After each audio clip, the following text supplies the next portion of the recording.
तो देखो एक काम करो, ये चैप्टर जब तक चल रहा है ना तब तक एक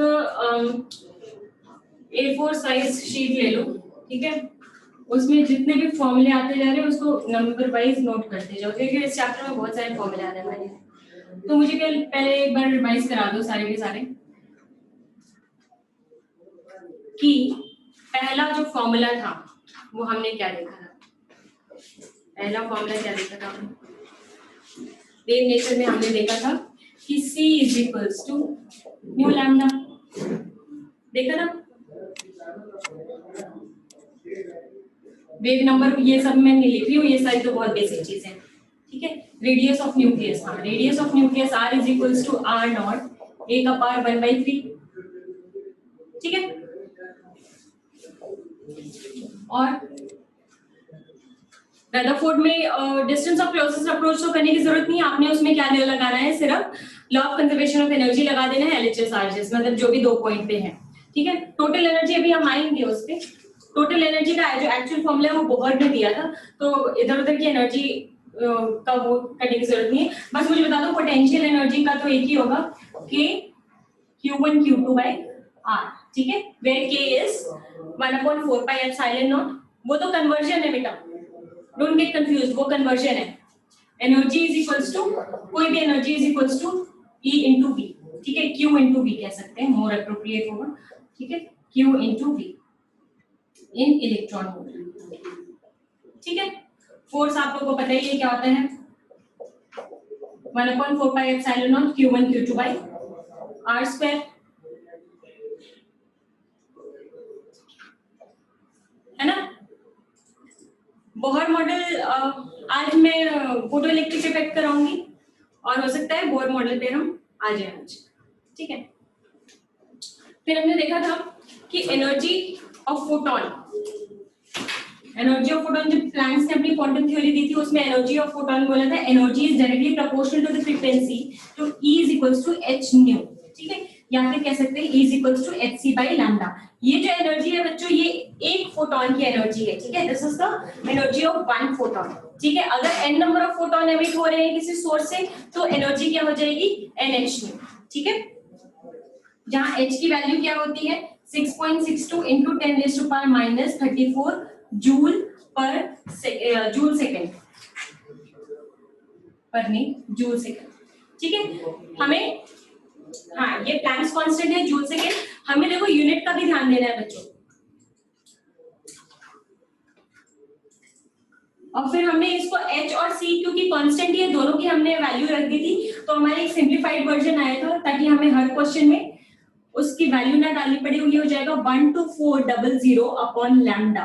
यहाँ पे हमें ध्यान क्या रखना था कि जो एनर्जी की वैल्यू आएगी वो आएगी इलेक्ट्रॉन वोल्ट में, और जो लैम्डा लेना है वो हमें किस में लेना है, एंगस्ट्रॉम में लेना है। ये तो बातों का हमें ध्यान रखना था, ठीक है।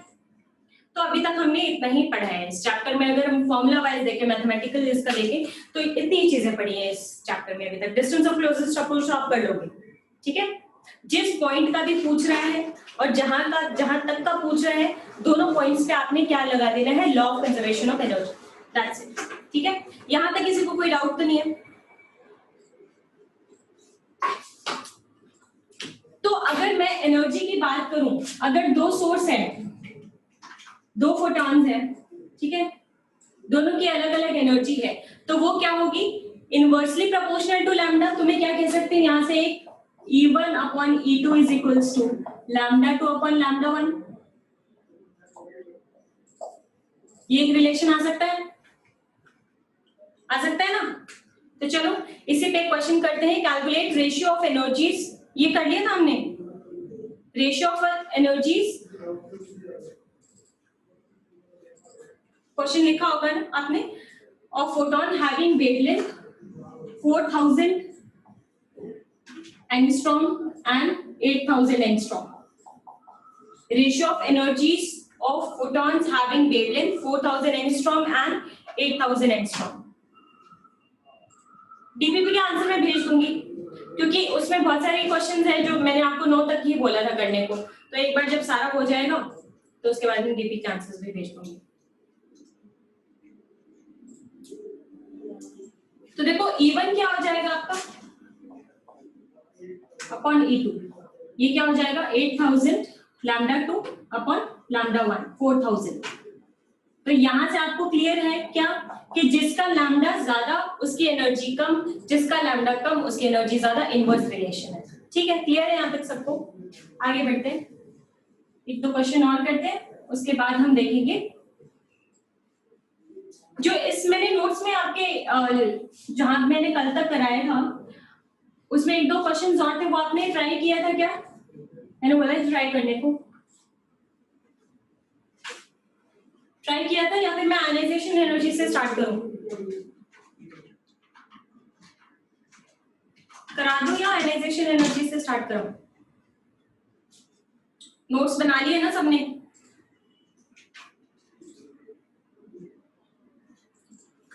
आवाज नहीं आ रही क्या? कर लिए? Calculate the number of photons emitted पर सेकेंड हैविंग वेवलेंथ 2000 एंगस्ट्रॉम। चलो ये वाला क्वेश्चन करा देती हूँ।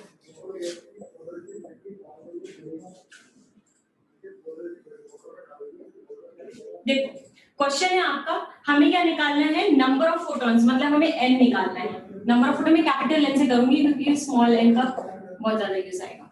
ठीक है, हमें क्या निकालना है? नंबर ऑफ फोटॉन्स निकालना है एमिटेड पर second having photon of having wavelength कितना? 4000 है, 2000 एंगस्ट्रॉम है। ठीक है, और जिसका एक बल्ब है जहां से वेवलेंथ 2000 एंगस्ट्रॉम निकल रहा है। ठीक है, और आपका क्या हो जाएगा? पावर आपको गिवन है उस बल्ब का 60 वॉट। मुझे बताओ पावर क्या होता है? बल्ब लेने जाते हो आप मार्केट में तो क्या बोलते हो? बल्ब मांगते हो तो बल्ब वो क्या बोलता है कि कितने वॉट का चाहिए। कितने वॉट का क्या मतलब है कि अगर मैं बोलूं कि 100 वॉट का कोई बल्ब है, उसका ये मतलब होता है कि 100 जूल एनर्जी आपको पर सेकेंड वो दे रहा है। ठीक है, वो जो स्पेसिफिक बल्ब है वो 100 जूल एनर्जी पर सेकेंड आपको दे रहा है। तो अगर 60 वॉट है तो ये कितना जूल एनर्जी दे रहा होगा? 60 जूल एनर्जी दे रहा होगा आपको एक सेकेंड में। ठीक है, वॉट जो है यही होता है क्या? जूल पर सेकेंड। ठीक है, तो जूल किसका है? Energy upon time is equals to power, मैं बोल सकती हूँ यहाँ से। ठीक है, energy per unit time is what? Power. तो ये हमें 60 वॉट गिवन है, तो यहां से हम एनर्जी निकाल सकते हैं पर सेकेंड के लिए। कितना हो जाएगा? 60 जूल फॉर 1 सेकेंड। ठीक है, और पर सेकेंड के लिए ही पूछ रहा है, तो 60 जूल क्या हो जाएगा? NHc by lambda, NHc by lambda. अब देखो लैम्डा एंगस्ट्रॉम में गिवन है, तो यहाँ पे आप H और C की वैल्यू क्या लिख सकते हो? 12400 upon 2000 into n is equals to 60। यहाँ से सॉल्व कर दो, आंसर आ जाएगा। कितना आंसर आ रहा है? ये क्या है? कन्वर्जन करना पड़ेगा हमें। ये क्या है? देखो ये आपका जूल में और ये क्या है आपका? इलेक्ट्रॉन वोल्ट में। ठीक है, तो इलेक्ट्रॉन वोल्ट में करने के लिए क्या करोगे? इसको आप क्या करोगे? मल्टीप्लाई कर दोगे किससे? 1.6 into 10 raise to power minus 19, तो ये भी जूल में हो जाएगा। ठीक है, कितना आ रहा है आंसर इसका?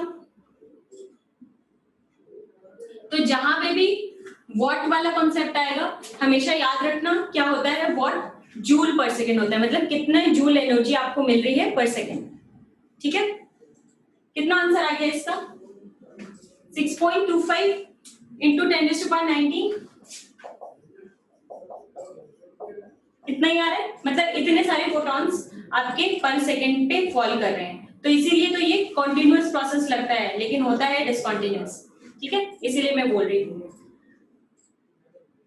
अब देखो जब आप बल्ब, कभी बल्ब उतारा है, जलता हुआ बल्ब उतारा होगा, तो बल्ब क्या होता है? गर्म हो जाता है। ठीक है, मतलब अगर 100 वॉट का बल्ब अगर जल रहा है आधे घंटे के लिए और आप उसको ऑफ करके उतारने जाओ तो क्या होगा? वो थोड़ा सा हॉट होगा। क्यों होगा?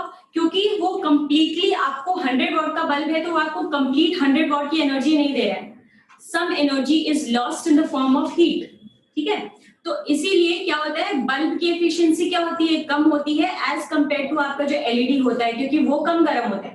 ठीक है, तो उसमें energy loss in the form of heat कम होता है, जबकि बल्ब में ज्यादा होता है। ठीक है, तो इसी को कहते हैं एफिशिएंसी। तो एफिशिएंसी किसकी ज्यादा होगी? एलईडी की होगी या बल्ब की होगी? एलईडी की होगी क्योंकि उसका क्या है, हीट के फॉर्म में एनर्जी कम लॉस हो रहा है, ठीक है। तो इसी को बोलते हैं एफिशिएंसी। तो कोई अगर मान लो 100 वाट का बल्ब है और उसकी एफिशिएंसी है 80%, तो वो हमें एक्चुअली कितना एनर्जी दे रहा होगा, वो दे रहा होगा 80% of 100, that is 80 watt, 80 joule की एनर्जी दे रहा होगा हमें 1 सेकंड में, ठीक है। तो इसी पे हमारा एफिशिएंसी पे भी क्वेश्चन आते हैं इसमें कि कैलकुलेट नंबर ऑफ फोटॉन, हमें नंबर ऑफ फोटॉन पूछ रहा है, मतलब n पूछ रहा है हमसे, और हमें बोल रहा है कि एक बल्ब है जो 100 वाट का है जिसका 80% एफिशिएंसी है, 100 वाट का बल्ब हैविंग 80% एफिशिएंसी, ठीक है।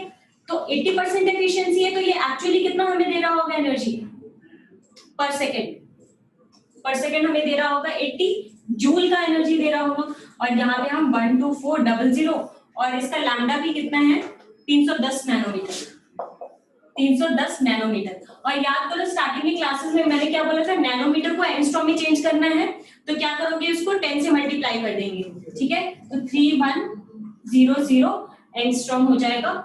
देखो छोटी छोटी चीजें जो है ना वो आपको याद रखनी है, क्योंकि एक चीज गलत कर दोगे सारा क्वेश्चन गलत हो जाएगा, ठीक है। तो ये क्या हो जाएगा आपका इंटू 1.6 इंटू 10 का पावर -19। इसको सॉल्व कर लेंगे, आपका आंसर कितना आ रहा है इसमें, n की वैल्यू कितनी आ रही है, और थोड़ा कैलकुलेशन पे भी वर्क करना है हमें, ठीक है।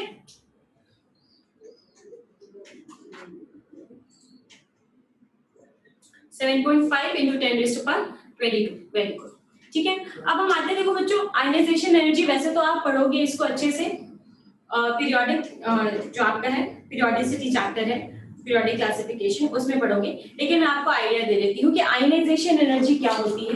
एनर्जी किसी भी, अगर मैं सिंपल से आयनाइजेशन एनर्जी का जो मतलब है लेमैन लैंग्वेज में बोलूं, तो ionization energy is the energy required to ionize any element, ठीक है। किसी भी एटम को, न्यूट्रल एटम को आयनाइज करने में जितना एनर्जी लग रहा है वो क्या हो जाएगा आपका आयनाइजेशन एनर्जी। आयनाइज कैसे होता है, कोई भी एटम आयनाइज कैसे होता है, जब आप उसके आउटर मोस्ट शेल से इलेक्ट्रॉन से शेल से इलेक्ट्रॉन निकालते हो, ठीक है, आउटर मोस्ट शेल से इलेक्ट्रॉन निकालते हो, तब वो क्या होता है, आयनाइज होता है, निकालते। आयनाइजेशन इज ऑलवेज निकालना, ठीक है, इलेक्ट्रॉन को निकालना। आप इलेक्ट्रॉन गेन एंथैल्पी होता है, वो होता है इलेक्ट्रॉन को गेन करना, ठीक है, दोनों ऑपोजिट होते हैं नेचर में, ठीक है। तो आयनाइजेशन एनर्जी क्या हो जाएगा, मैंने आपको नोट्स में भी इसमें दिया हुआ है कि एनर्जी, आयनाइजेशन एनर्जी आई से जनरली डिनोट करते हैं, तो ये क्या हो जाएगा कि energy required to remove an electron. मान लो ये क्या है आपका, ऐसा है एटम, ठीक है, रिमूव एन इलेक्ट्रॉन, कहां से, यहां से निकालेंगे नहीं, यहां से निकालेंगे नहीं, हम कहां से निकालेंगे, आउटर मोस्ट शेल से निकालेंगे। और कैसा एटम होना चाहिए, वो आइसोलेटेड गैसियस एटम होना चाहिए, आइसोलेटेड गैसियस एटम। ये मैंने वर्ड क्यों बोला, आइसोलेटेड गैसियस एटम, ये मैंने इसलिए बोला क्योंकि अगर मैं यहाँ पे गैसियस ना लेके, सबसे पहले तो मैं बोल देती हूँ कोई मैं सॉलिड ले लेती हूँ, मैं आयरन का एक ब्लॉक ले लेती हूँ, अब मुझे उसमें से इलेक्ट्रॉन निकालना है, तो आपको पता है सॉलिड क्या होते हैं, आपस में जुड़े हुए रहते हैं एक साथ, ठीक है, बहुत ही ज्यादा उनका मेटालिक बॉन्ड से जुड़े होते हैं, बहुत ही स्ट्रॉन्ग बॉन्ड से जुड़े होते हैं, तो उससे इलेक्ट्रॉन निकालना क्या होगा, बहुत मुश्किल होगा। तो सबसे पहले आपको उसको गैसियस स्टेट में ले आना पड़ेगा, हालांकि आप गैसियस स्टेट में नहीं ले आ सकते हो मेटल को, ठीक है, लेकिन उसको हमें अगर इलेक्ट्रॉन निकालना है तो उसको गैसियस स्टेट में लाना पड़ेगा। और आइसोलेटेड क्यों होना चाहिए, मुझे बताओ, अगर एक ब्लॉक है आयरन का, इसमें कितने आयरन एटम्स हैं, बहुत सारे, ठीक है। अब जब बहुत सारे होंगे तो इनकी बॉन्ड क्या होगी, स्ट्रॉन्ग होगी, लेकिन अगर मैं इस बेचारे को अकेला कर दूं तो अब क्या ये क्या होगा, इसकी बॉन्ड किसी के साथ नहीं है, अभी अकेला होगा, तो इसलिए इसको तोड़ना आसान है या इसको तोड़ना आसान है, इसमें से इलेक्ट्रॉन निकालना आसान है, इसमें से इलेक्ट्रॉन निकालना, ये जो अकेला है उसमें से। इसीलिए हम क्या लेते हैं, आयनाइजेशन एनर्जी जब भी लोगे, एक तो आउटर मोस्ट शेल से इलेक्ट्रॉन निकालना है आपको, और एटम कैसा होना चाहिए, आइसोलेटेड गैसियस एटम, ठीक है, इसी को बोलते हैं हम आयनाइजेशन एनर्जी। आपने क्या लिख लिया होगा इसका, जैसे कि आपका सोडियम, सोडियम कैसा होता है, सॉलिड होता है, तो अगर इसमें से अगर मुझे इलेक्ट्रॉन निकालना है, सबसे पहले मुझे क्या करना पड़ेगा, इसको मुझे गैसियस फॉर्म में कन्वर्ट करना पड़ेगा, चाहे जैसे भी हीट करके करूं या कैसे भी करूं, कोई भी प्रोसेस से करूं। अब क्या करना पड़ेगा, इसमें से इलेक्ट्रॉन निकालूंगी मैं, तो Na प्लस इलेक्ट्रॉन। अब ये प्रोसेस के लिए, ये सेकंड वाले, ये वाले प्रोसेस के लिए मुझे जितनी एनर्जी देनी पड़ी इसको, ठीक है, एनर्जी देनी पड़ेगी ना, इलेक्ट्रॉन निकाल रहे हो, ठीक है, इलेक्ट्रॉन निकाल रहे हो, ये तो बेचारा अकेला बैठा हुआ था, अब आपको इसको एनर्जी देनी पड़ेगी, तभी तो ये टूटेगा, तो ये क्या हो जाएगी, आयनाइजेशन एनर्जी। आ गया कॉन्सेप्ट समझ में? और जनरली एटॉमिक स्ट्रक्चर चैप्टर में जो आप एनर्जी दोगे ना, वो दोगे आप फोटॉन्स के रूप में, ठीक है, जो भी एनर्जी आप दोगे वो फोटॉन के रूप में दोगे, क्योंकि आपको पता है क्या फोटॉन क्या होते हैं, पैकेट्स ऑफ एनर्जी होती है, और किसी भी कोई भी फोटॉन फॉल करेगा, मतलब कोई भी एनर्जी क्या करेगा, मान लो मेटल के सरफेस पे फॉल करेगा, तो वो अपना एनर्जी किसको ट्रांसफर कर देगा, मेटल को, और मेटल अगर गैसियस फेज में है और अगर उसकी आयनाइजेशन एनर्जी कम है तो क्या करेगा, वो इलेक्ट्रॉन को निकाल देगा, ठीक है। तो generally in this chapter you will give the energy in the form of photon, ठीक है। एक होता है आयोनाइज करना और एक होता है जस्ट आयोनाइज करना, दो चीजें होती हैं। जैसे कि Mg है, Mg है मैग्नीशियम, आपको पता है कितने इलेक्ट्रॉन होते हैं, 282, 2 इलेक्ट्रॉन होता है। अगर मुझे इसको जस्ट आयोनाइज करना है, जस्ट आयोनाइज करना है, तो इसका क्या मतलब है, मेरे को सिर्फ एक इलेक्ट्रॉन निकालना होगा, आउटर मोस्ट शेल से एक इलेक्ट्रॉन निकालना होगा, मतलब मैंने इसको जस्ट आयोनाइज किया, तो ये किस में कन्वर्ट हो गया, Mg+। लेकिन आपको पता है ये this is what, just ionization, ये क्या हुआ, जस्ट आयनाइज। लेकिन अगर Mg+2 है तो वो क्या है आपका, आयनाइजेशन, ठीक है। तो जस्ट आयनाइज मतलब सिर्फ एक इलेक्ट्रॉन निकालना, चाहे उसके आउटरमोस्ट में कितने भी इलेक्ट्रॉन हो, आपने सिर्फ जस्ट आयनाइज का क्या मतलब है कि एक ही इलेक्ट्रॉन निकालना है, ठीक है। तो एनर्जी जब फोटॉन के फॉर्म में दोगे तो कुछ ना कुछ यहाँ पे क्या होगा, लैम्डा होगा, फोटॉन का वेवलेंथ होगा, और वो जहां पे भी लैम्डा या न्यू आया, फोटॉन आया, वहां पे एनर्जी क्या हो जाएगी, ionization energy will be what, energy of photon. तो इसमें आप क्या लगा सकते हो, hc/λ, ठीक है। क्वेश्चन करेंगे, ionization energy of an element is,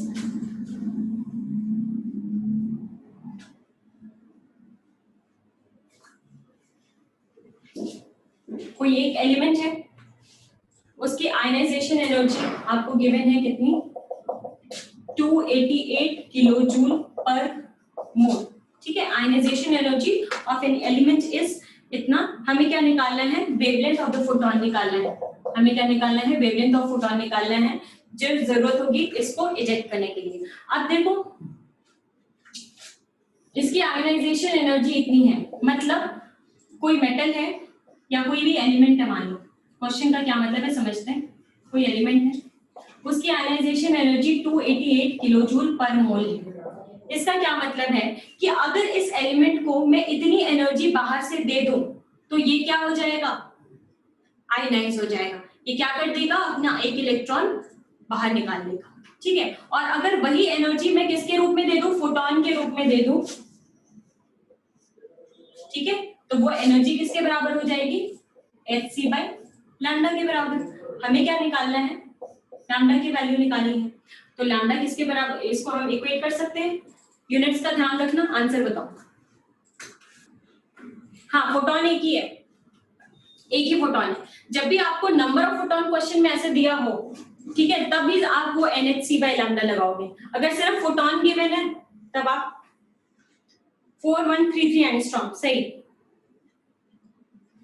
ठीक है। हमने क्या किया, हमने फोटॉन के रूप में इसको एनर्जी दी, और अगर एनर्जी बराबर हो जाएगी तभी जस्ट आयनाइजेशन होगा। अगर मुझे बताओ एनर्जी बराबर है तो आपका क्या हुआ, जस्ट आयनाइजेशन हुआ। अगर ये एनर्जी ज्यादा होगी तो क्या होगा, अगर ये एनर्जी, देखो एनर्जी ऑफ फोटॉन को मैं Ep से रिप्रेजेंट करती हूँ और मैं आयनाइजेशन एनर्जी को IE से रिप्रेजेंट कर रही हूँ।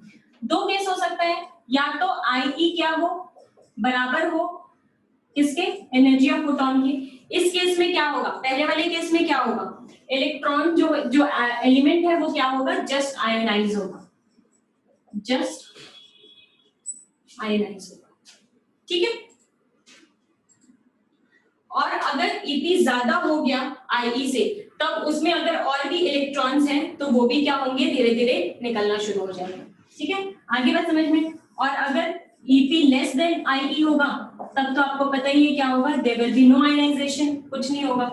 ठीक है, तो 3 केस हो सकते हैं। मैंने आपको क्वेश्चन में बोला था जस्ट आयनाइज होने के लिए, तो जस्ट आयनाइज का क्या मतलब है, E will be equal to IE, that is 288 kilo joule per mole में है, याद रखना। तो और ये क्या होता है 12400 अपॉन लैम्डा, किसमें होता है, इलेक्ट्रॉन वोल्ट में होता है। इसको किलो जूल पर मोल में करने के लिए किससे मल्टीप्लाई करेंगे, 96 किलो जूल पर मोल, दोनों साइड किलो जूल पर मोल हो गया। अब हम इसको सॉल्व कर लेंगे, आपका आंसर आ जाएगा। ठीक है, कितना आ रहा है, 4133 एंगस्ट्रॉम। आगे बात समझ में। अब आते हैं हम बॉन्ड एनर्जी। बॉन्ड एनर्जी क्या होती है, देखना मैं कर रही हूं किसकी बात, बॉन्ड एनर्जी, बीई से रिप्रेजेंट करते हैं इसको। आयनाइजेशन एनर्जी क्या था, आयनाइज होने के लिए जो एनर्जी लगी। बॉन्ड एनर्जी क्या हो जाएगा, मान लो कोई एलिमेंट है जो कि ऐसा एग्जिस्ट करता है ए, ठीक है, ए सिंगल बॉन्ड ए। ठीक है, बॉन्ड तो पता ही होगा, कोवेलेंट बॉन्ड और आयनिक बॉन्ड ये सब तो बचपन में पढ़ के ही आए हो। ठीक है, 10th क्लास में। अब बॉन्ड एनर्जी क्या होता है, इस बॉन्ड को ब्रेक करने के लिए, ये जो बॉन्ड है इन दोनों के बीच में, इस बॉन्ड को ब्रेक करने के लिए मुझे जितनी एनर्जी देनी पड़ेगी उसी को कहते हैं हम क्या, बॉन्ड एनर्जी। और ऑब्वियसली बॉन्ड को ब्रेक करने के लिए एनर्जी किस फॉर्म में दोगे आप, फोटोन के फॉर्म में दोगे। ठीक है, तो ये हो जाएगी आपकी बॉन्ड एनर्जी। अब इस पे क्या करोगे, मान लो आपने फोटोन, कोई सुटेबल वेवलेंथ का फोटोन इस पे फॉल कराया। अब ये क्या था, बॉन्ड एनर्जी के बराबर था। अब बॉन्ड एनर्जी वही सेम कॉन्सेप्ट लग रहा है, अगर इसका Ep बॉन्ड एनर्जी के बराबर था तो क्या हो जाएगा, ये बॉन्ड ब्रेक हो जाएगा, ये ब्रेक हो जाएगा, ए और ए अलग अलग हो जाएंगे। ठीक है, अब इसमें भी 3 केस हो सकता है। अब आप लोग बताएंगे, मुझे बताओ, अगर Ep is greater than, Ep is equal to bond energy, तब क्या होगा, अगर energy of photon is equal to bond energy, तब क्या होगा, ये बॉन्ड क्या हो जाएगा, ब्रेक हो जाएगा। ठीक है, लेस देन की तो बात करने की जरूरत ही नहीं है, लेस देन में तो ब्रेक ही नहीं होगा। अब बताओ, अगर Ep ज्यादा है बॉन्ड एनर्जी से, तब क्या होगा, वहां पे तो क्या हो रहा था कि और ज्यादा आयनाइजेशन होने लग रहा था, डिपेंडिंग अपॉन उसके आउटर मोस्ट शेल में कितने इलेक्ट्रॉन्स हैं। अब यहाँ पे तो बॉन्ड है, ठीक है, यहाँ पे क्या होगा, अब ये कन्वर्ट हो जाएगा किसमें, अगर आपके पास ज्यादा एनर्जी आ जाती है तो आप क्या करते हो, आपको मान लो भूख लगी है, तब मैं बोलूंगी आपको 1 किलोमीटर दौड़ कर आओ, तो दौड़ा जाएगा, नहीं दौड़ा जाएगा। ठीक है, लेकिन अगर मैं बोलूं आप फुल ऑफ एनर्जी हो, ठीक है, तो आप क्या करोगे, खेलोगे, इधर उधर उछलोगे बंदर जैसे। ठीक है, तो क्या करोगे, वो क्या हो जाएगी आपकी एनर्जी किसमें, अगर आपके पास एनर्जी ज्यादा है तो वो किसमें कन्वर्ट हो जाती है, काइनेटिक एनर्जी में। ठीक है, तो ये एनर्जी कन्वर्ट हो जाएगी आपकी किसमें, काइनेटिक एनर्जी में। ठीक है, तो if Ep is greater than bond energy, then the remaining energy, मैंने क्या बोला, रिमेनिंग एनर्जी, पहले तो वो क्या करेगा, अपना बॉन्ड ब्रेक करेगा, जिस काम के लिए इसको भेजा गया था वो काम करेगा, पहले बॉन्ड ब्रेक करेगा, and the remaining energy will be converted into what, kinetic energy. Same concept आपका फोटो इलेक्ट्रिक इफेक्ट में भी लगता है, यहीं से हम थोड़ा सा कॉन्सेप्ट बिल्ड करके चल रहे हैं कि काइनेटिक एनर्जी कब आ रहा है प्ले में। ठीक है, इतना क्लियर है सबको, क्वेश्चन करें इस पे। और Ep अगर लेस देन होगा तब तो आपको पता ही है, energy of photon is less then bond energy, तो bond will not be broken.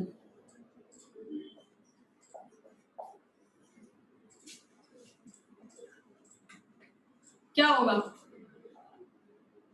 Kinetic energy में चेंज हो जाएगा।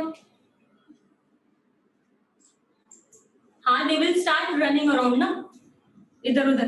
काइनेटिक एनर्जी मतलब क्या हो जाएगा, वो भागने लगेगा इधर उधर। अब इस पे क्वेश्चन करते हैं। बॉन्ड एनर्जी एक सब्सटेंस का है 384 किलोजूल पर मोल। ठीक है, 384 किलोजूल पर मोल है। हमें क्या निकालना है, वेवलेंथ ऑफ फोटोन, हमें लैम्डा की वैल्यू निकालनी है, which is required to just break the bond between the atoms of the element. Similarly, just break करने का क्या मतलब है, इक्वल हो जाना, इक्वल हो जाएगा यूनिट देखेंगे, फॉर्मूला लगाएंगे, सॉल्व करेंगे, आंसर बताएंगे। 3200 या 3100 एंगस्ट्रॉम, ये क्या हो जाएगा 384 is equals to 12400 upon lambda, angstrom में है और ये इलेक्ट्रॉन वोल्ट में है, इसलिए 96 से मल्टीप्लाई कर देंगे, है ना। तो ये किसमें हो जाएगा आपका, किसमें जाएगा ये 96, ये जाएगा आपका 4,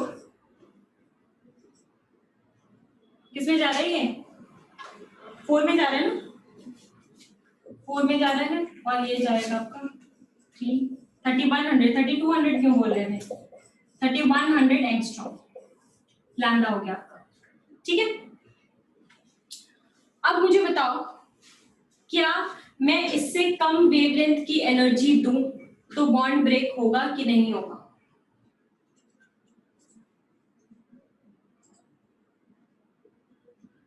थोड़ा सा दिमाग लगाओ, क्या मैं इससे कम लैम्डा दूं तो बॉन्ड ब्रेक होगा कि नहीं होगा? Energy is inversely proportional to lambda, ये सबको पता है, सिर्फ रटना नहीं है, समझना है। Energy is inversely proportional to lambda, मतलब लैम्डा की वैल्यू अगर मैं क्या करूं, कम करती जाऊं तो एनर्जी क्या होती जाएगी, बढ़ती जाएगी, बढ़ती जाएगी, तो ब्रेक होगा कि नहीं होगा, होगा कि नहीं होगा?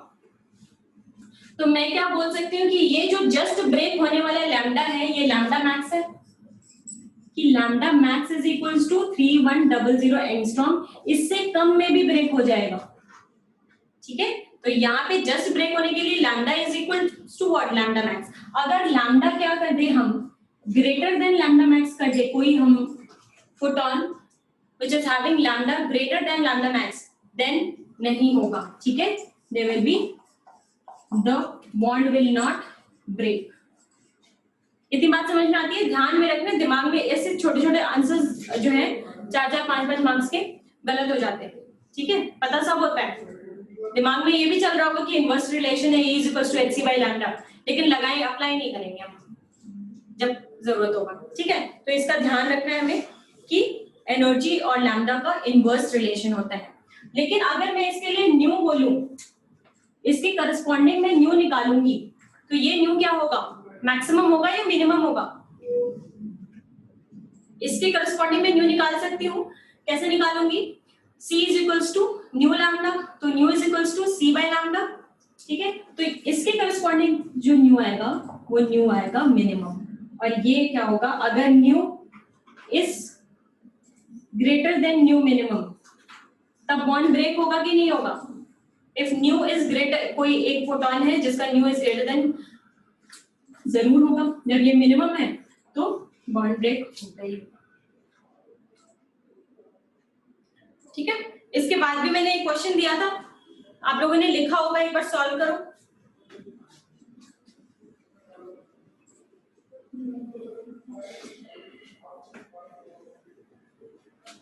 क्वेश्चन क्या था,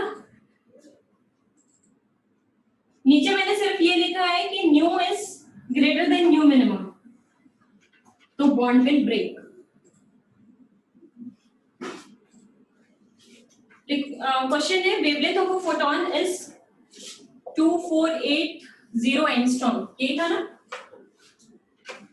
what percent of photon is converted into kinetic energy? ये उसी क्वेश्चन का सेकेंड पार्ट है, what percent of energy is converted into kinetic energy?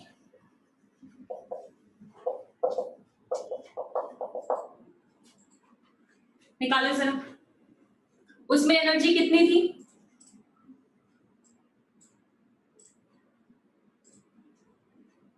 उसकी एनर्जी कितनी आई थी आपकी? इससे पहले वाली की कितनी एनर्जी थी?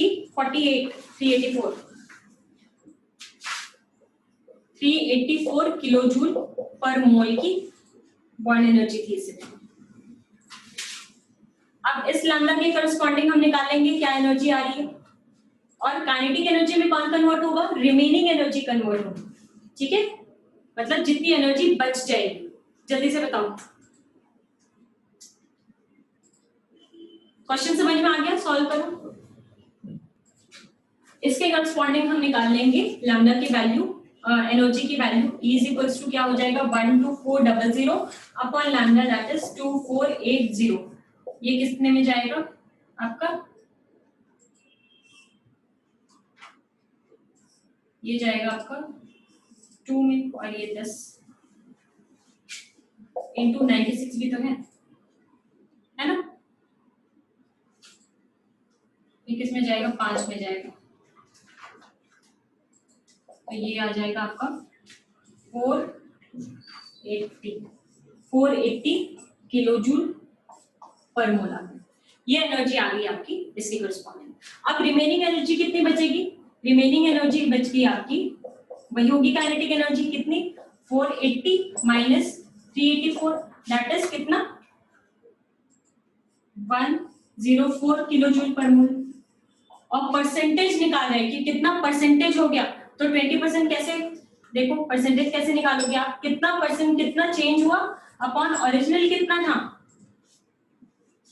और मतलब ये कितना था आपका मैक्सिमम कितना था इनटू 100, ठीक है, तो यहां से आ जाएगा 20% आपका आंसर, ठीक है। अगर मैं पूछूं कि what percent of energy is utilized in breaking the bond, what percentage of energy is utilized in breaking the bond, तो वो हो जाएगा आपका 80%, ठीक है, समझ में आ गया।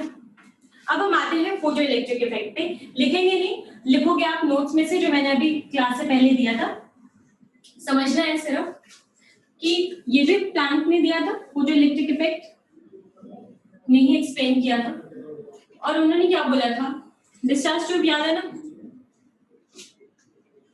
मैंने क्या बोला था कि अगर कोई मेटल का सरफेस है, ये कोई मेटल का सरफेस है और इस मेटल की आयनाइजेशन एनर्जी बहुत कम है, आयनाइजेशन एनर्जी बहुत कम है, ठीक है, इतनी कम है कि अगर इस पे फोटोन, एक फोटोन भी फॉल करे सुटेबल वेवलेंथ का, तो ये क्या करेगा? आयनाइज हो जाएगा, ठीक है। आयनाइज होने का क्या मतलब है? ये क्या इजेक्ट कर देगा यहाँ से अपने सरफेस से? इलेक्ट्रॉन। अब मुझे सरफेस के ऊपर से इलेक्ट्रॉन जाएगा या नीचे वाला इलेक्ट्रॉन जाएगा? सरफेस वाला इलेक्ट्रॉन जाएगा ना, तो ऐसा, ठीक है। अब हम क्या करेंगे, इस पे मान लो हमने क्या किया, फोटोन ऑफ सुटेबल वेवलेंथ हमने क्या कराया? फॉल कराया, ठीक है। ये था आपका फोटोन जिसका लैम्डा वेवलेंथ था, ठीक है। अब ये जो लैम्डा था, ये जैसे इसके ऊपर फॉल किया, इसने क्या इंजेक्ट कर दिया? एक इलेक्ट्रॉन। ये क्या हो गया आपका? आयनाइज। अब यही होता है, इसी को मैं एक एक्सपेरिमेंटल सेटअप में बना दूंगी, ठीक है, और यही हो जाएगा आपका फोटो इलेक्ट्रिक इफेक्ट, ठीक है, कि जब भी कोई light of suitable wavelength falls over the surface of a metal having very low ionization energy, और ऐसा मेटल जो जल्दी से इलेक्ट्रॉन दे देता है फोटोन का फॉल होने से, उसको हम बोलते हैं फोटो सेंसिटिव मटेरियल्स, ठीक है। फोटो सेंसिटिव मटेरियल का क्या मतलब है? वो बहुत फोटोन के फॉल करते ही इजीली इलेक्ट्रॉन दे देगा, ठीक है। तो अगर हम कोई भी फोटोन और सुटेबल वेवलेंथ किसी फोटो सेंसिटिव मटेरियल पे फॉल कराएं, तो हमें वहां से क्या मिल जाएगा? इलेक्ट्रॉन मिल जाएगा, ठीक है। तो ये पोटेशियम नहीं बेटा, सीजियम, सीजियम से इलेक्ट्रॉन निकालना सबसे आसान होगा ना, क्योंकि सबसे नीचे आ रहा है, इसका साइज सबसे बड़ा है और सबसे ज्यादा इलेक्ट्रोपॉजिटिव है, तो सबसे जल्दी इलेक्ट्रॉन दे देगा, है ना। तो caesium is the most photosensitive material, ठीक है। ये आपका क्वेश्चन भी आया था जनरल नॉलेज की बात। तो इसी को मैं एक्सपेरिमेंटल सेटअप में बताऊंगी। इसी फिनोमिना को हम बोलते हैं photo electric effect, photo electric effect. ये जो इलेक्ट्रॉन निकला, इसको हम बोलते हैं फोटो इलेक्ट्रॉन। जो फोटो इलेक्ट्रिक इफेक्ट की वजह से इलेक्ट्रॉन निकला, उसको हम बोलेंगे फोटो इलेक्ट्रॉन। ये जो मटेरियल है, इसको हम बोलेंगे फोटो सेंसिटिव मटेरियल। और ये इलेक्ट्रॉन की मूवमेंट से क्या पैदा होगा? इलेक्ट्रॉन अगर मूव करेगा तो क्या जनरेट होगा? करंट जनरेट होगी, और उस करंट को हम क्या बोलेंगे? फोटो करंट, ठीक है। अब ये इलेक्ट्रॉन की मूवमेंट होने की वजह से क्या होगा? अगर इस इलेक्ट्रॉन को हम थोड़ा और एनर्जी दे दें और ये मूवमेंट करने लगे, तो यहाँ से क्या होगा? हमारा करंट पैदा होगा जिसको हम बोलेंगे फोटो करंट। तो in a nutshell this is photo electric effect. अब मैं इसको एक एक्सपेरिमेंटल सेटअप में बताती हूँ। इतना समझ में आ गया? तो अगर लैम्डा मैक्सिमम होगा तो एनर्जी क्या होगी? मिनिमम। ठीक है, तो मैं क्या बोल सकती हूँ कि लैम्डा एनर्जी मिनिमम एनर्जी के लिए लैम्डा क्या होना चाहिए? मैक्सिमम। ठीक है, और न्यू क्या होना चाहिए? मिनिमम। इतनी बात समझ में आ गई? तो जो भी लिमिट होती है ना उसको हम बोलते हैं थ्रेशोल्ड। किसी भी चीज की आप अगर लिमिट डिसाइड करोगे तो या तो मैक्सिमम डिसाइड करोगे या मिनिमम डिसाइड करोगे। तो यहाँ पे जो लैम्डा है वो क्या है आपका? अगर लैम्डा आप मैक्सिमम वेवलेंथ का यूज करते हो तो वो आपकी मैक्सिमम लिमिट हो जाएगी। तो इसी लैम्डा को बोलते हैं हम थ्रेशोल्ड वेवलेंथ। ठीक है, और अगर न्यू आप मिनिमम यूज करते हो तो वो क्या हो जाएगा आपका? Threshold frequency. और जो मिनिमम एनर्जी होती है उसी को हम बोलते हैं वर्क फंक्शन। ठीक है, मिनिमम एनर्जी जो रिक्वायर्ड होती है किसी भी इलेक्ट्रॉन को इजेक्ट कराने के लिए वो होता है आपका, उसको नाम बोलते हैं हम क्या? Work function. ठीक है, अभी समझेंगे ये सारी बातें। एक बार मैंने सारी चीजें डिस्क्राइब कर दी आपको, अब इसको और अच्छे से समझते हैं। डिस्चार्ज ट्यूब याद है ना? अब क्या किया हमने? वही वाला डिस्चार्ज ट्यूब लिया,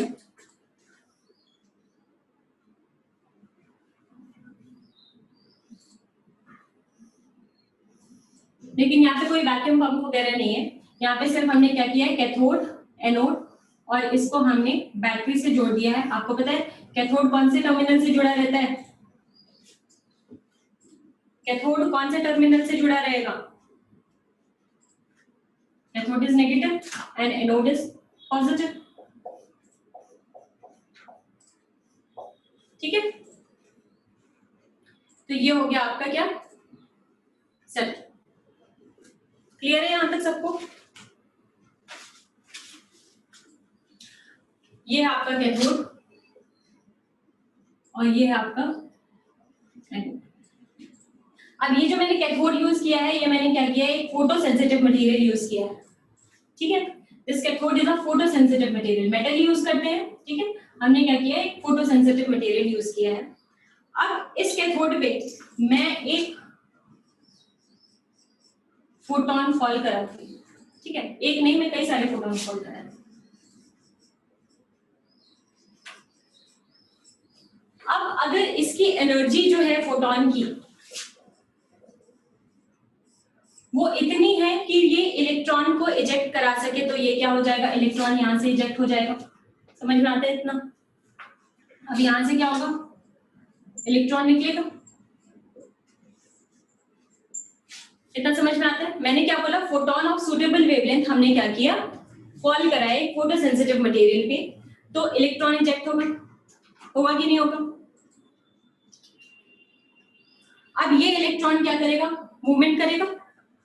ठीक है, और आपको पता है कि इलेक्ट्रॉन जो है नेगेटिव होता है, पॉजिटिव की तरफ जाएगा। तो करंट का फ्लो कहां से होगा? करंट विल बी प्रोड्यूस्ड, और करंट का फ्लो कहां से होगा? अगर इलेक्ट्रॉन जा रहा है लेफ्ट राइट तो ये करंट कहां जाएगा? उसके उल्टे डायरेक्शन में जाएगा, राइट टू लेफ्ट। ठीक है, ये वाला डायरेक्शन हो जाएगा आपका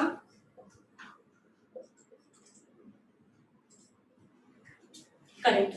ठीक है, तो ये आपका जो करंट प्रोड्यूस हुआ फोटो इलेक्ट्रिक इफेक्ट से ये हो जाएगा आपका फोटो करंट। जो इलेक्ट्रॉन इजेक्ट हुआ इसको बोलेंगे फोटो इलेक्ट्रॉन। ठीक है, ये आपने बैटरी लगाई हुई है।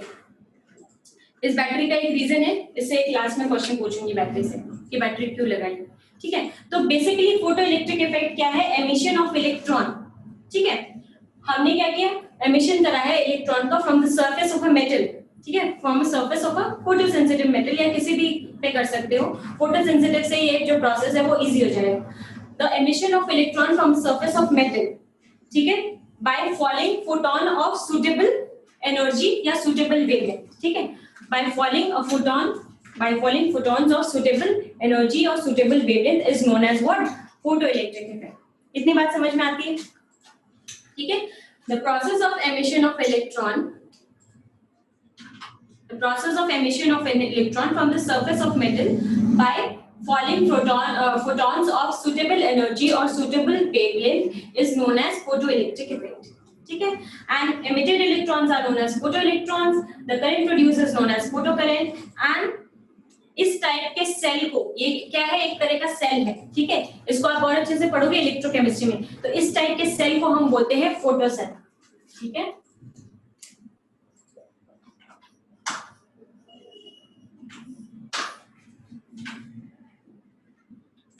आगे बात समझ में।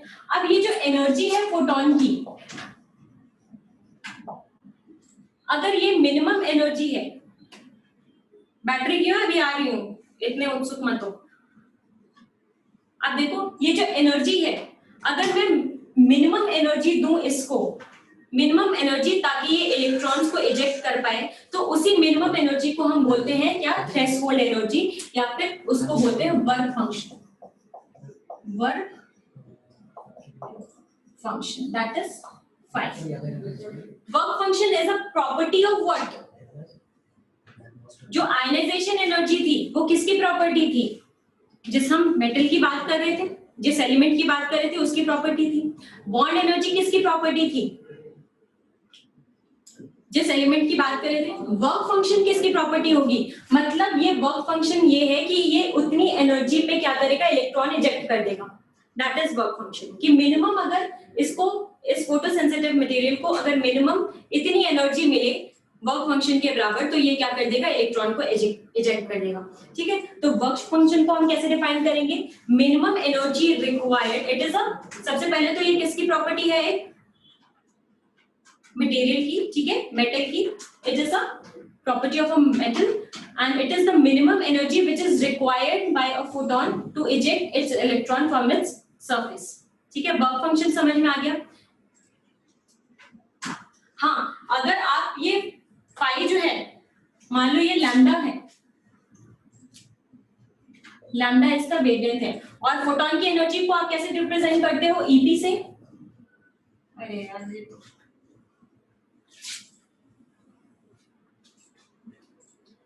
फोटोन की एनर्जी को किससे रिप्रेजेंट करते हो, ईपी से, और वो क्या होता है आपका hc बाई लैम्डा, या फिर हम कह सकते हैं h न्यू, ठीक है, कह सकते हैं। तो अब यहाँ पे भी दो केस हो, तीन केस हो सकता है। पहला केस हो जाएगा कि जो फाई है या फिर जो ईपी है, कह सकते हैं कि ईपी है, जो एनर्जी ऑफ फोटोन है, it is greater than phi. दूसरा क्या है, energy of photon is equal to phi, and तीसरा energy of photon is less than phi. देख रहे हैं तीसरा पॉइंट।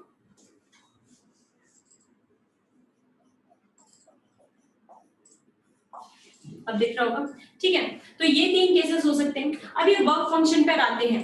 वर्क फंक्शन भी क्या है, एक एनर्जी है, ठीक है, और ये किससे मिलके बना हुआ है आपका, एनर्जी तो आपको पता है कि एनर्जी है, तो ये फाई भी डायरेक्टली प्रोपोर्शनल होगा किसके, न्यू के। लेकिन ये जो न्यू है, ये एक स्पेशल न्यू है। मैंने क्या बोला था, न्यू क्या होगा, मैक्सिमम या मिनिमम।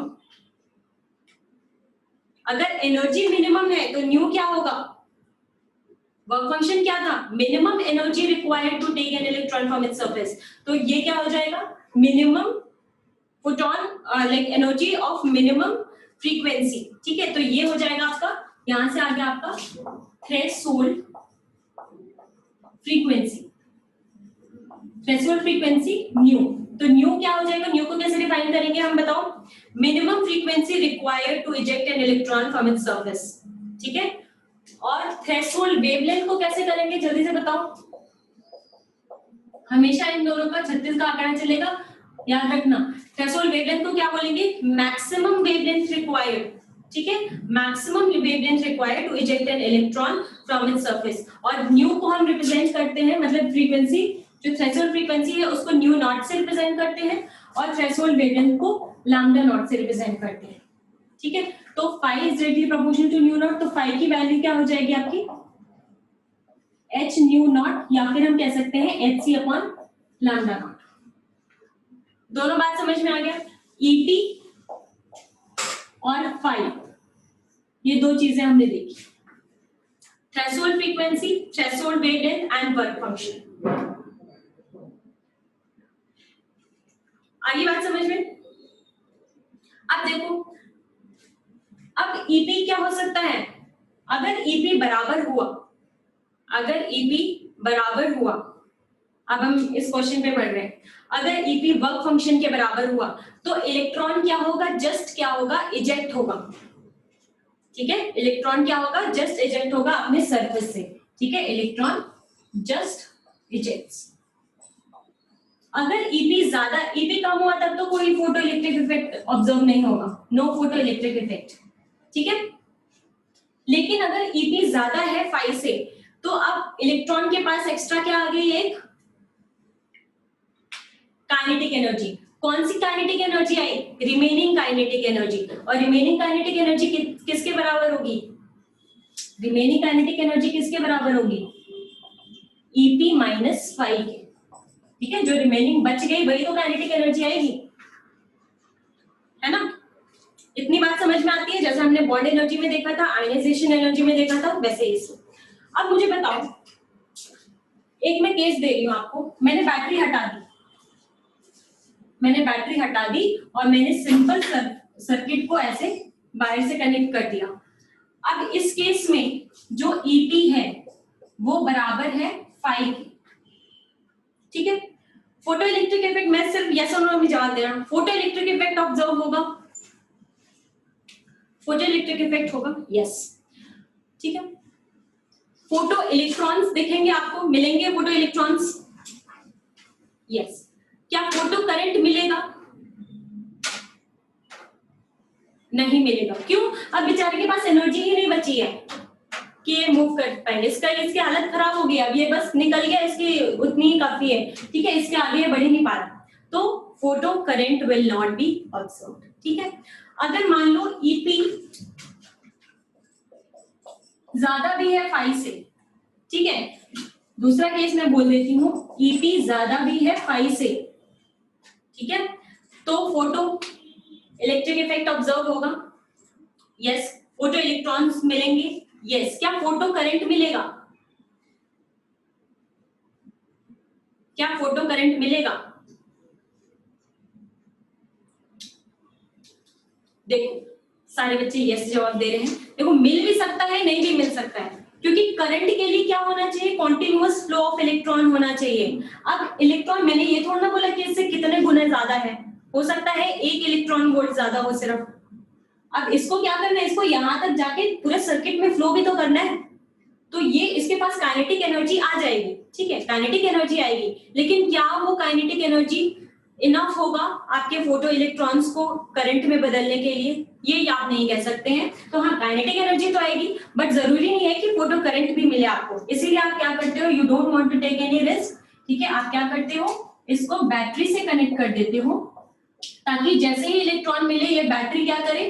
उस प्रोसेस को कंटिन्यू कर सके, ताकि उसको काइनेटिक एनर्जी के लिए भीगना मांगना पड़े और ये बैटरी उसको खुद ही प्रोवाइड कर दे एनर्जी फॉर द मूवमेंट, चाहे E इक्वल्स टू 5 हो या EP ग्रेटर देन 5 हो।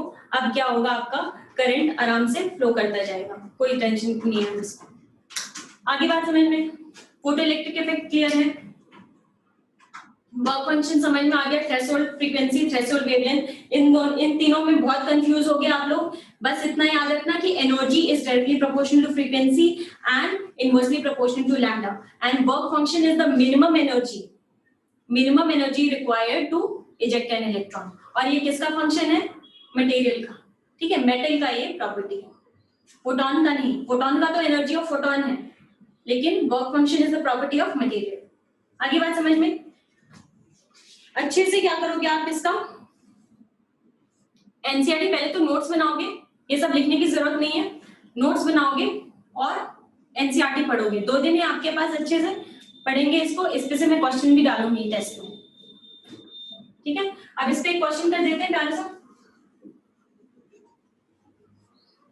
समझ में आ गया हो तो।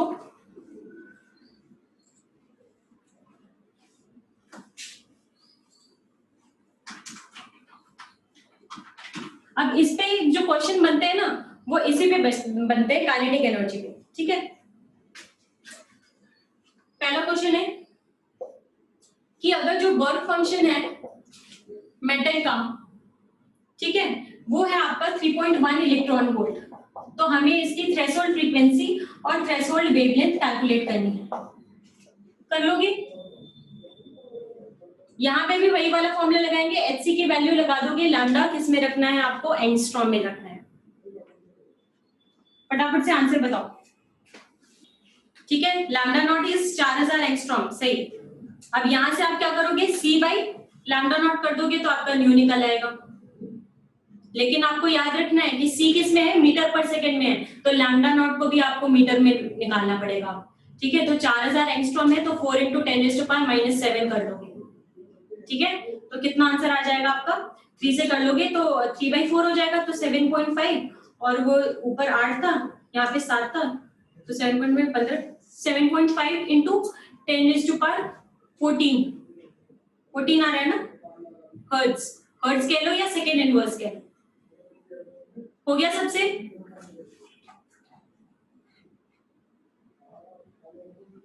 अब मुझे बताओ, अगर लैम्डा, फोटोन का जो लैम्डा है, it is greater than lambda naught, तो क्या फोटो इलेक्ट्रिक इफेक्ट ऑब्जर्व होगा? ग्रेटर देन है सिर्फ।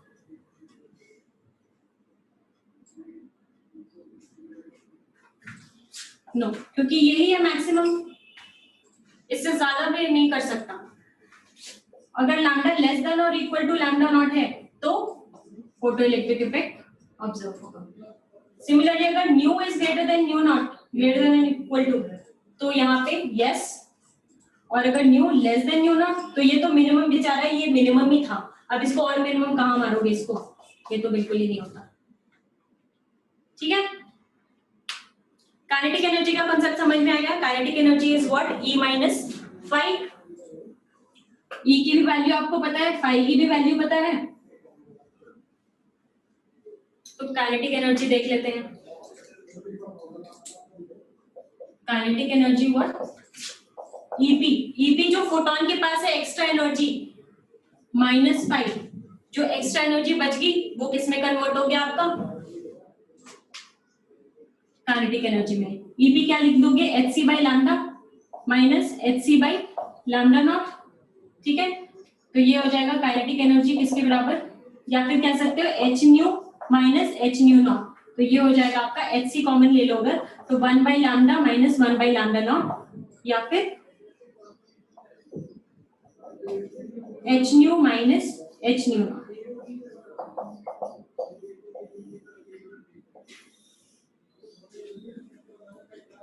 काइनेटिक एनर्जी कभी नेगेटिव हो सकती है क्या? नहीं हो सकती ना, तो इसीलिए जब न्यू ज्यादा हो रहा था, किससे, जब न्यू कम हो रहा था न्यू नॉट से, तो जब न्यू कम हो रहा है न्यू नॉट से, तो ये भी नेगेटिव हो जाएगा, ये क्या हो जाएगी, वैल्यू नेगेटिव हो जाएगी, तो ये पॉसिबल नहीं हो पाएगा। और अगर लैम्डा क्या हो जाएगा, बड़ा हो जाएगा, किससे, लैम्डा नॉट से, तो ये वैल्यू क्या हो जाएगी, कम हो जाएगी, और ये वैल्यू कम हो जाएगी, तो पूरी वैल्यू क्या हो जाएगी, नेगेटिव हो जाएगी, तो ये क्या हो जाएगा, ये भी नेगेटिव हो जाएगा, तो दोनों केस में होगा। ऐसे भी कर सकते हैं। ठीक है, तो मैक्सिमम काइनेटिक एनर्जी कितनी हो सकती है किसी भी उसकी, किसी भी काइनेटिक एनर्जी, ये जो काइनेटिक एनर्जी है किसी भी फोटोन की, ये जो काइनेटिक एनर्जी है, ये क्या मैक्सिमम काइनेटिक एनर्जी है, मिनिमम काइनेटिक एनर्जी है? ये काइनेटिक एनर्जी मैक्सिमम है या मिनिमम है? मैक्सिमम है। ठीक है, क्योंकि इससे अगर कम एनर्जी करोगे तब क्या होगा, नहीं होगा, मैक्सिमम है बेटा। काइनेटिक एनर्जी जो फोटोन की, तो इससे कम भी हो सकती है, मैक्सिमम कितनी हो सकती है फोटोन के पास काइनेटिक एनर्जी, मैक्सिमम तो इसके बराबर हो सकती है ना, hc बाई लैम्डा, ये अगर 0 हो जाए तो ये क्या हो जाएगा, hc by lambda is equals to kinetic energy हो जाएगा। तो किसी भी फोटोन के पास मैक्सिमम काइनेटिक एनर्जी कितनी हो सकती है,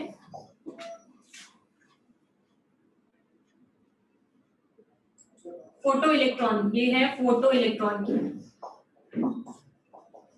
फोटोन नहीं फोटो इलेक्ट्रॉन की, कि किसी भी फोटो इलेक्ट्रॉन की मैक्सिमम काइनेटिक एनर्जी क्या हो जाएगी, ke max के बराबर। और मिनिमम कितनी हो सकती है? मिनिमम तो 0 हो सकती है। ठीक है, एक क्वेश्चन करेंगे कि काइनेटिक एनर्जी जो है 300 नैनोमीटर का, ये लास्ट क्वेश्चन करते हैं, उसके बाद आप लोग खुद कर लो बस। चलो ठीक है, आप लोग ये नोट्स बना लेना, बस नोट्स बना लेना। कल क्लास नहीं, कल आप सारा रिवीजन करो। बोहर मॉडल हम अब मंडे ट्यूसडे से शुरू करेंगे, वेडनेसडे से। ठीक है, बोहर मॉडल इंपॉर्टेंट भी है। अब इसके बेस पे कुछ क्वेश्चन है जो आपने नोट्स में मैंने इंटेंसिटी वाला दिया हुआ है ना, वो एक बार पढ़ने की समझने की कोशिश करना, समझ में आ जाना चाहिए, नहीं आएगा तो पूछ लेना। ठीक है, चलो।